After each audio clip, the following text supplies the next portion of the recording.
Olá pessoal, eu sou a professora Cristiane Pegorari, professora de Direito Penal. Estou aqui hoje para passar algumas dicas de conteúdo para o exame da OAB. E a dica de hoje diz respeito ao conceito analítico de crime.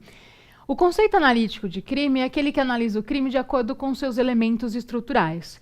A partir dessa premissa, considera-se como conceito analítico de crime fato típico, antijurídico e culpável. Ou fato típico e antijurídico, tá certo?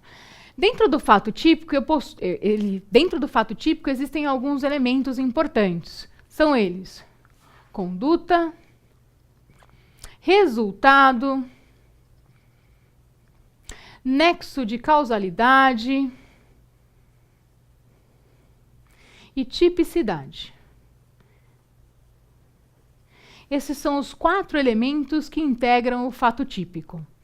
Além de analisar os elementos do fato típico, é importante também fazer referência à chamada antijuridicidade.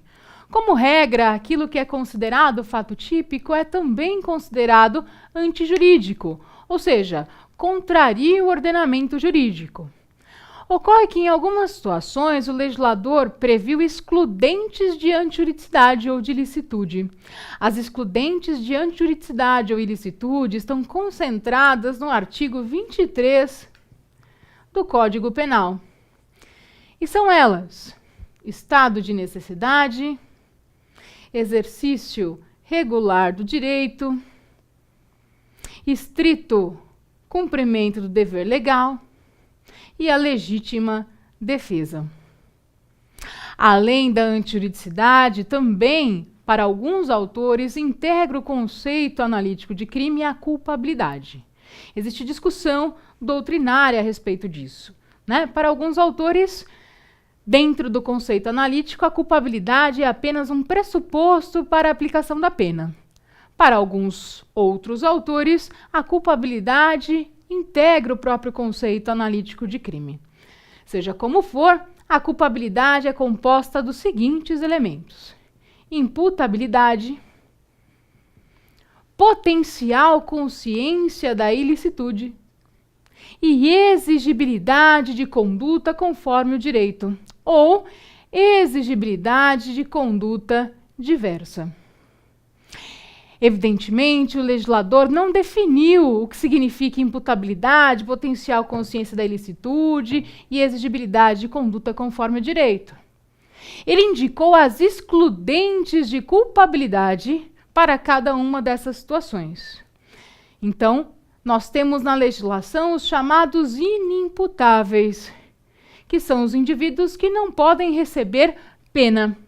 De acordo com a nossa legislação, os inimputáveis estão previstos nos artigos 26, o inimputável por doença mental ou desenvolvimento mental incompleto ou retardado.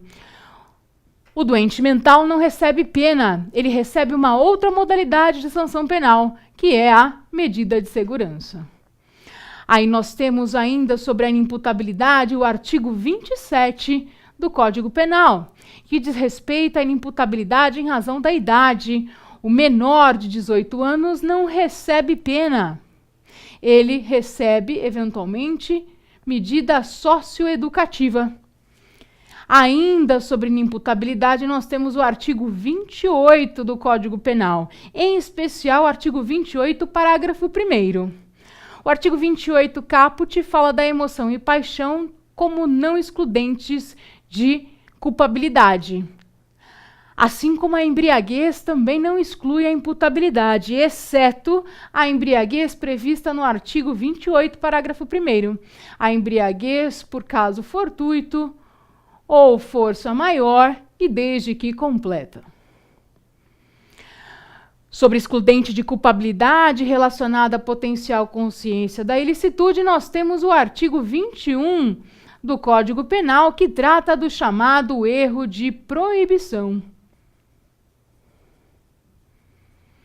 E, por fim, como excludente de culpabilidade em virtude da inexigibilidade de conduta conforme o direito ou da inexigibilidade de conduta diversa, nós temos o artigo 22 do Código Penal, que trata da chamada coação moral irresistível e da obediência superior hierárquica.